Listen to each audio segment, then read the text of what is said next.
মুসলমান ঘরের ছেলেমেয়েরা, তরুণেরা, আমার নবী পাককে নিজের হৃদয়ে রাখুন। যাদের দিনে রাসূল থাকবে তারা কত সম্মানিত হবে শুনুন।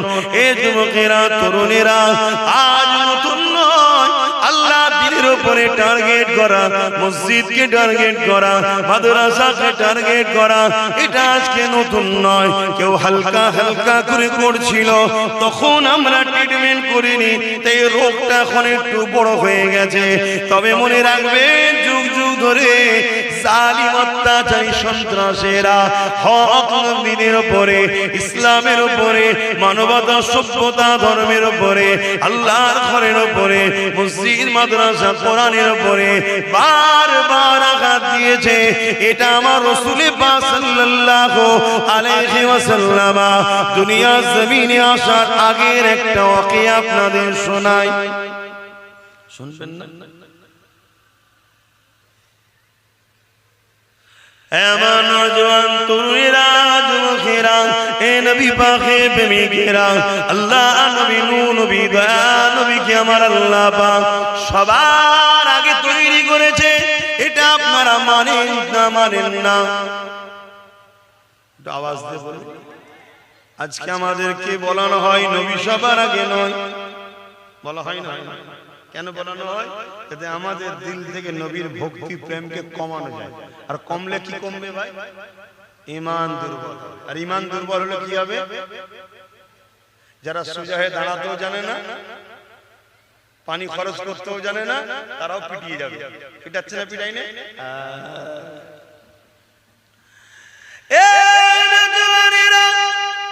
আল্লাহ পাক আমার নবী পাককে সবার আগে তৈরি করেছে।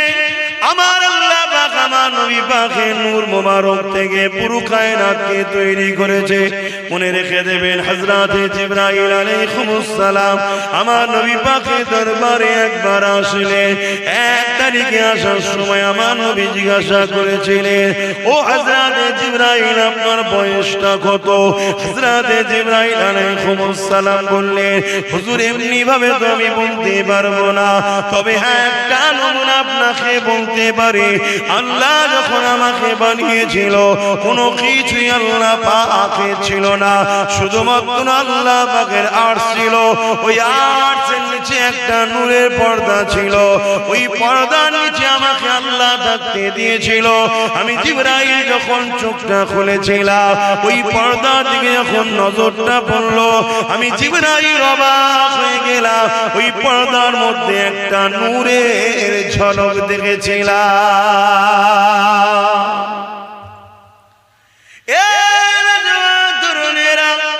হযরতে জিবরাইল আলাইহিস সালাম আমার নবী পাককে বলতে লাগলেন, হে আমার রাসূলুল্লাহ, ওই তারাটাকে দেখার পরে আমি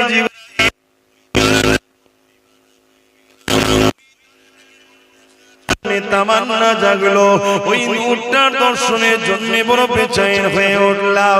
কি এমন যেন আকর্ষণ রয়েছে, আমি দেখার জন্য বড় পেরেশান হতে লাগলাম। ইন্তজার করতে করতে একদিন, দুদিন, এক বছর, 2 বছর, এমন করে যেতে যেতে 70,000 বছর কেটে গেল।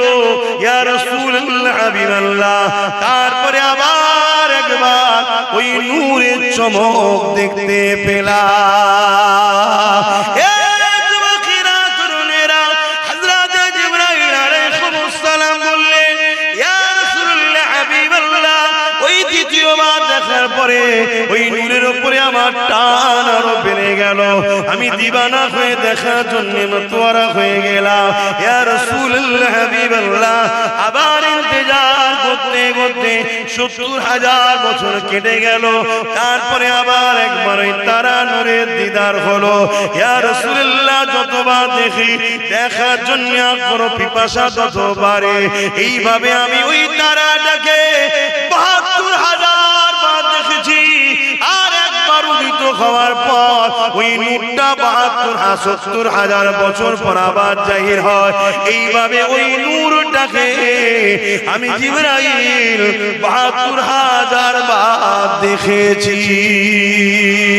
আরো জোরে বলুন সুবহান।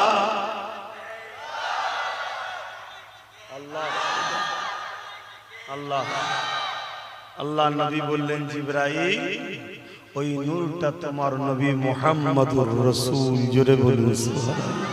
কি গো উম্মত বলবে না সুবহানাল্লাহ? অনেকে সব কথা শুনে আবার বলে এটা শুনে আমি কি করব? ও বেটা শেষ, ওকে এই জায়গায় আনা হয়েছে বড় প্ল্যান করে, ওকে বড় প্ল্যান করে আনা হয়েছে। কেন কবরের জমিনে তিনটে প্রশ্ন করা হবে। মান রাব্বুকা, তোমার রব কে?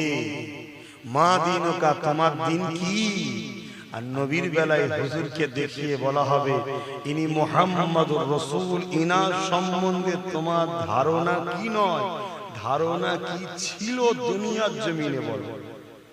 এখন তো দেখে বিপদে পড়ে গেলে তো বলতে পারে হ্যাঁ আমার নবী হয়, ওখানে কি বলতে বলো? এই আব্বাস সিদ্দিকী আমাকে বলবে, জিজ্ঞেস করা হবে যখন মিম্বারে উঠতে ইনার সম্বন্ধে তুমি কি বলতে পারো? উম্মত কি ইনাকে চিনিয়েছিলে? কেন আল্লাহ তো ইনাকে পাঠিয়েছিল উম্মত মনকে ধরে ধরে আল্লাহর সঙ্গে জুড়বে বলে। তো উম্মতের কাজ তো ইনার কাছে আসা, ইনার কাজ তাদেরকে ধরে আল্লাহর কাছে নিয়ে যাওয়া। তা তোমরা কি চিনিয়েছিলে না পাশ কেটিয়ে চলে গেছিলে? কথা কিছু বুঝছেন? আমাদের দিলে হুজুরের মহব্বত না থাকার জন্য আজ আমরা বিপদে পড়ে গেছি।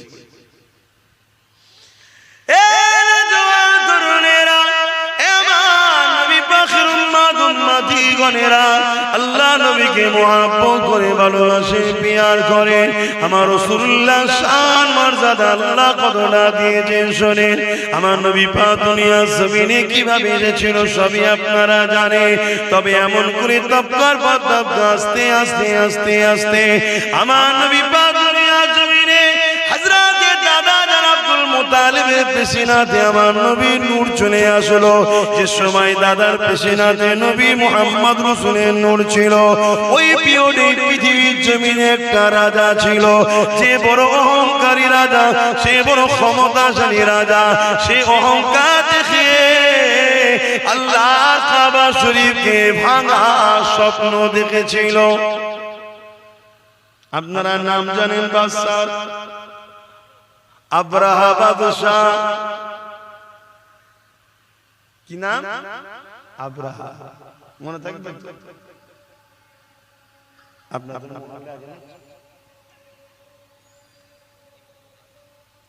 আব্রাহা বাদশাহ, কথা বুঝে আসছে? এই বাদশাহ সে বিশাল সৈন্য তৈরি করেছে। কি জন্যে? আল্লাহর ঘর কাবাকে ভেঙে ফেলবে। আজকে আমার জালিম বিশ্ব জুড়ে ঘুরছে না ঘরে নে আল্লাহর ঘরগুলোকে অপমান করার জন্য।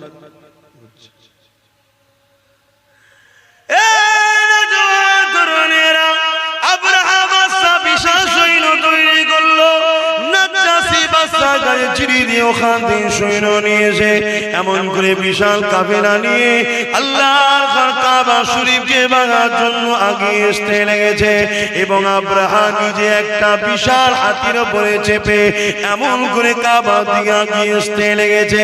বিশাল বাহিনী নিয়ে, অস্ত্র শস্ত্র নিয়ে, তীর বল্লম ধনুক নিয়ে, লোহা সজ্জিত করে নিয়ে এইভাবে তারা কাবাকে ভাঙার জন্য মক্কার জমিনের দিকে রওনা দিতে লেগেছে। কিছু দূর আগে আসার পরে শোনো গো, শোনো গো, শোনো গো, ওই আব্রাহা বাদশাহ তার সৈন্যদেরকে নিয়ে একটা ফাঁকা জায়গায় তাঁবু তৈরি করলো। ওই তাঁবু তৈরি করে নিয়ে সেনা প্রধানদের সঙ্গে আলোচনা করতে লাগলো। কিছুতে একটা বাহানা দরকার, এমনি এমনি ডাইরেক্ট কি করে হামলা করে কিছুতে একটা বাহানা তৈরি করতে হবে। বুদ্ধি পরামর্শের মধ্যে উঠে এলো মক্কার মানুষেরা উট গৃহপালিত পশু লালন পালন করে, বিভিন্ন এলাকায় সেগুলোকে চরণের জন্য ছেড়ে দেওয়া হয়, ওগুলোকে বন্দী করে নেওয়া হোক। তারা বন্দী যখন করবে, তারা এই বাহানায় আমাদের সঙ্গে কথা কাটাকাটি করবে। ওই কথা কাটাকাটিতে আমরা তাদের উপরে হামলা চালিয়ে দেব। কথা মতো কাজ হয়ে গেল। মক্কার মানুষের উটগুলোকে বন্দী করতে লাগলো। ওই বন্দির মধ্যে আল্লাহ নবীর দাদা জান হযরত আব্দুল মুতালিব হুজুরের 2 শত উট ছিল, ওই উটকেও আব্রাহা বাহিনী বন্দী করে ফেললো। কিন্তু কেন বন্দী করলো? যাতে করে তারা এসে কথা কাটাকাটি করে, এই সুযোগে আমরা লড়াইয়ের একটা রাস্তা পেয়ে যাই। শুনছেন তো? যেমন আজকের আব্রাহা বড় চেষ্টা করছে, এটা বাহানা খুঁজছে, পায়ের উপরে পা দিয়ে ঝগড়া করছে না করেন? কখনো টেনে মারছে, কখনো চাকরি করতে গেছে মারছে, কখনো মিডিয়ার মাধ্যমে গাল দিচ্ছে, কখনো আল্লাহর নামে লাইটিং উল্টো পাল্টা করছে, কখনো একটা ফটো টাঙিয়ে দিয়ে তাতে ইটা সিটা লিখে দিচ্ছে। কি হচ্ছে না হয়? এটা বাহানা খুঁজছে যাতে করে একটা ঝগড়া করা যায়। শুনছেন তো নাকি? এই বাহানা খুঁজতে খুঁজতে খুঁজতে লাস্টে এমনও খুঁজছে যে এই মসজিদে এই আছে, ওই মসজিদে ওই আছে, ওই মসজিদে ওই আছে, এরকম সব করছে না? করছে না? এমন কি এর আগে কি করেছে? মসজিদের সামনে বাঁধন নাচানোর মতো নেচে উঠছে। এক কথা বুঝছেন না? বুঝুন। তবে এই সব কিছুর পিছনে আমাদের এক কথা বলছো না তো? আচ্ছা, দোষ আছে ভাই, একটু দোষ আছে।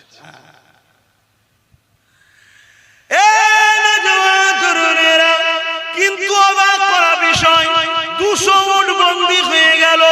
মক্কার মানুষের অন্যদেরও উট বন্দী হয়ে গেল। কোনো ভুরুক্ষেপ নেই, কেউ লোক পাঠায়নি, কেউ খোঁজ নিতেও আসেনি, কেউ কথা বলতে আসেনি। ঠিক আজকে এরকমই হয়েছে, হাজার জায়গায় মারা হয়েছে, হাজার কিছু ঘটনা ঘটছে, আমরা কোনো গুরুত্বই দিইনি।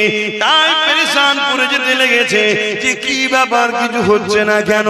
আব্রাহা সেদিন পেরেশানে পড়ে গিয়ে লাস্টে নিজে থেকে একটা দুধ পাঠিয়ে দিল। আমার রাসূলুল্লাহর মক্কা জমিনে ওই দুধ যখন চলে আসলো, ওই দুধ এসে জিজ্ঞাসা করতে লাগলো, এই মক্কা চেয়ারপারসন কে আছে?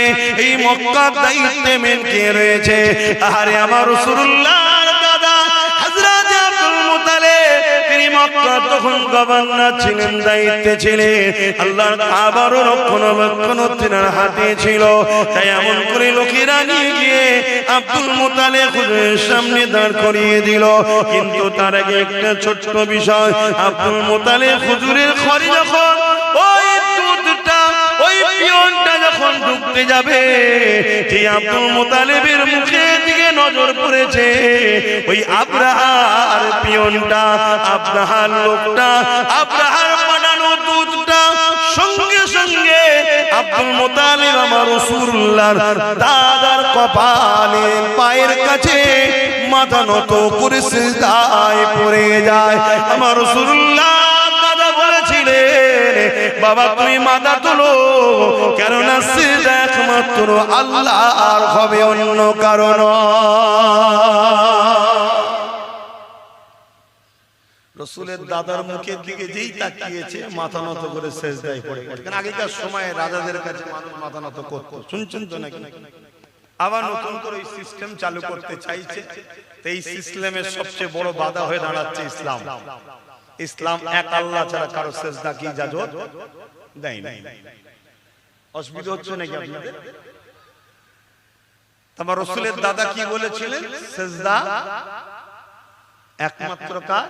আল্লাহ। এ থেকে কি বুঝে যাচ্ছে? রাসূলের দাদা বলুন ইসলামের উপরেই ছিল, জোরে বলুন সুবহানাল্লাহ। দ্বীনে ইব্রাহিমে ছিলেন, জোরে বলুন সুবহানাল্লাহ। তখন ইব্রাহিম নবীর দ্বীনের উপরে কায়েম ছিলেন। কথা বুঝা যাচ্ছে? কিন্তু আজ আমাদের কাছে সমাজে কিছু কথা শেখানো হয়। সে কথা হলো কি, যে রাসূল পাক সাল্লাল্লাহু আলাইহি সাল্লামের আব্বা আম্মা জান্নাতি না জাহান্নামী? প্রশ্ন করা হয় না? হয় না? এই এক চক্রান্ত আমাদেরকে যারা মিটাতে চাই, তাদেরই অর্থে চলা মুনাফিক দালাল উলামাদের। কথা বুঝা যাচ্ছে? আরে আমার নবীর দাদা যদি এক আল্লাহ মাননেওয়ালা হয়, তিনার নবীর দাদার ছেলে হযরত আব্দুল্লাহ মান নবীর আব্বাজান, তিনিও ইসলাম ও আম্মা আমেনা ইসলামের উপরে ছিলেন, জোরে বলুন সুবহানাল্লাহ। আমি বুঝাতে পারছি? আমরা অনেকে মনে করি ইসলাম আমার নবী থেকে শুরু হয়েছে। না, ইসলাম বাপ আদম থেকে শুরু। আমার নবী কমপ্লিট করে সিল মোহর করে দিয়ে গেছে, জোরে বলুন সুবহানাল্লাহ।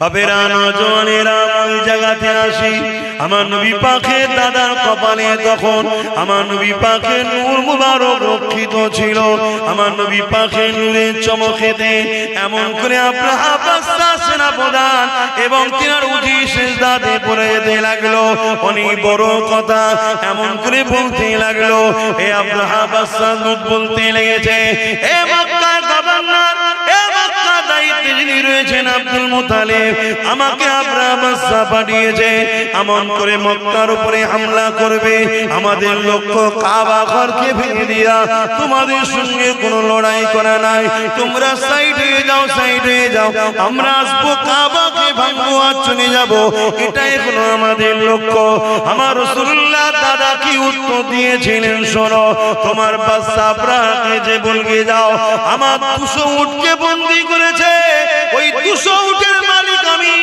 আমার 200 ইট আমাকে ফিরিয়ে দিতে বলো কাবার মালিক তিনি তিনার ঘর দেখে নেবে আরো জোরে বলুন সুবহান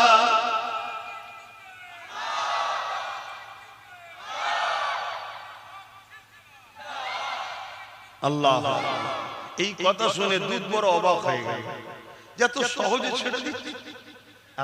ছেড়ে দিচ্ছে তো এই জায়গায় ওই যে পিয়ন যে এসেছিল সে বলছে এই কথাটা আপনি আব্রাহার কাছে গিয়ে বললে আরো বেশি সুবিধা হয় আল্লাহ নবীর দাদা অনেক বড় কথা আব্রাহার কাছে যাচ্ছে আব্রাহা তাঁবুর মধ্যে একটা ঘর আছে সেই ঘরের মধ্যে আছে চতুর্দিকে সৈন্য দিয়ে ঘেরা কথা বুঝে আসছে তো এই দুধ যে পিয়ন এসেছিল সে বলছে আপনি একটু বাইরে দাঁড়ান আমি ভেতরে গিয়ে রাজা মশাইকে আপনার সম্বন্ধে একটু জানিয়ে এসে আপনাকে নিয়ে যাব তা ওই আব্রাহা যে পিয়ন ছিল সে গিয়ে আব্রাহাকে বলতে লেগেছে আরে যিনি আসছে ইনি মক্কার সর্দার এবং ইনার মধ্যে কিছু বাত আছে একটু সাবধানে আপনি কথা বলবেন এই রাসূলের দাদা তারিফ শুনে না আব্রাহা বড় অহংকারী ছিল সে রেগে গেছে আরে তুমি আমার খাও ওর প্রশংসা করো ওর গুণ গাও ডাকো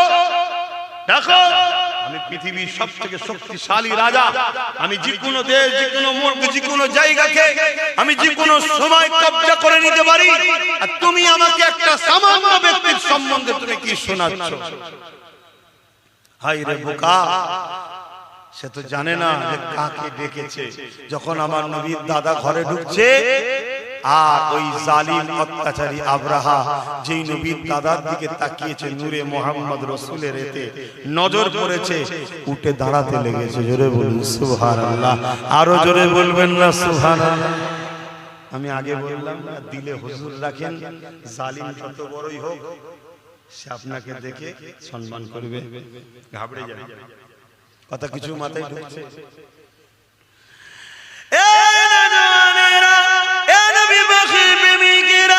আল্লাহ নবী নবী দাদা জানের সঙ্গে আব্রাহার অনেক কিছু কথাবার্তা হলো কথাবার্তা হওয়ার পরে একটাই জায়গায় দাঁড়ালো আল্লাহ নবী দাদা বলতে লাগলো আমি উটের মালিক আমাকে উট দিন আমি চলে যাব কাবার মালিক যিনি তিনি কাবা দেখে নেবে এই সময় তাবরা চিন্তা করতে লাগলো হয়তের মধ্যে কোনো ফন্দি থাকতে পারে তাই সেনা প্রধানকে ডেকে বলল যাও এই আব্দুল মুতালিব সাহেবকে নিয়ে গিয়ে আমার বিশাল সৈন্য বাহিনীটাকে একটু দেখিয়ে দাও যদিও গোপনে গোপনে প্ল্যান রাখে আমার বাহিনী দেখেও যেন ঘাবড়ে যায় এ যুবকেরা তরুণেরা ওই সময় যে সৈন্যদের মধ্যে দেখে ওই বাহিনীর মধ্যে একটা বড় হাতি ছিল যে হাতির উপরে আব্রাহা বাদশা বসে এসেছে বিশাল বড় জঙ্গলি হাতি যার গর্জনে মানুষ অজ্ঞান হয়ে মারা যায় স্পেশাল করে আব্রাহা বলল আমার সওয়ারি হাতিটাকে দেখাবে আল্লাহ নবী দাদাকে যখন ওই হাতির সামনে নিয়ে যাওয়া হয়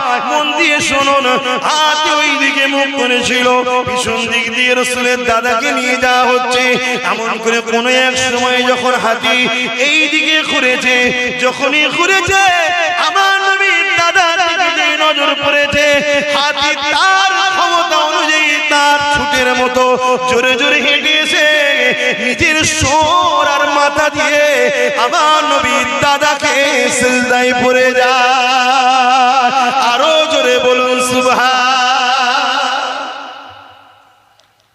সেনা প্রধান তো দেখে অবাক কি হলো, আমি কি দেখাতে নিয়ে এসেছি, কি দেখছি? আরে তোদের কপালে তো নাই, যা দেখার হাতি দেখে নিয়েছে।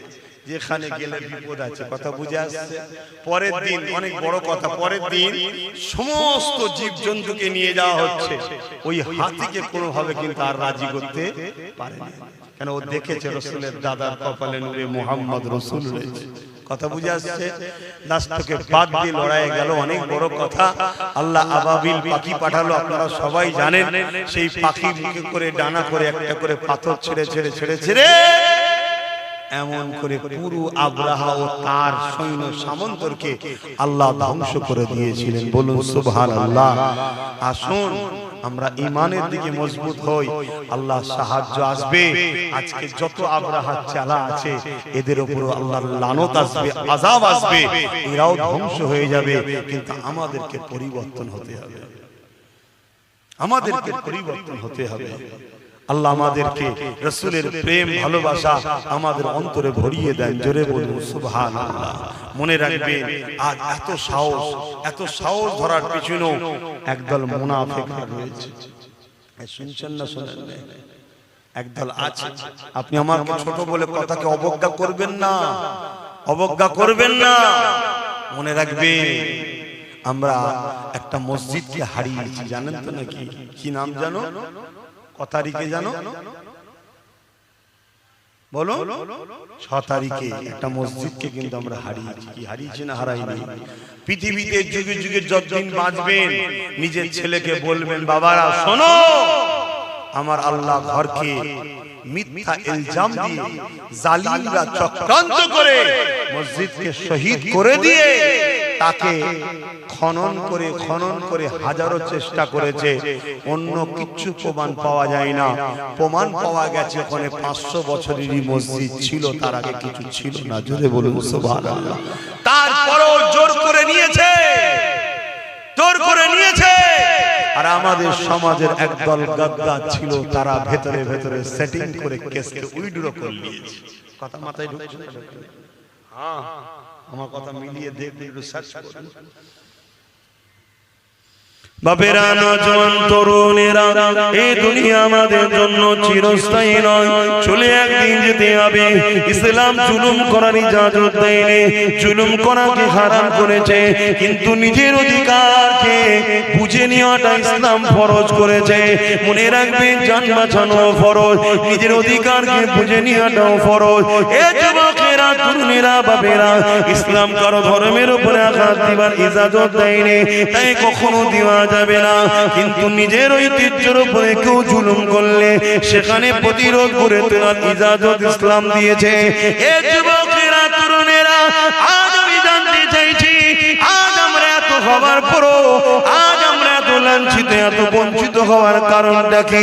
যেদিন মাত্র 313 জন ছিল, বদরের জমিনে 1000-এর উপরে সৈন্য নিয়ে অত্যাচারী শাসক আবু জেহেল, উতবা, সাইবা, আবু লাহাবরা এগিয়ে এসেছিল মদিনার উপরে হামলা করবে বলে, মদিনার নিরীহ বাচ্চাদেরকে হত্যা করবে বলে, মদিনার মায়েদের উপরে জুলুম করবে বলে, মদিনাকে ধ্বংস করে দেবার জন্য।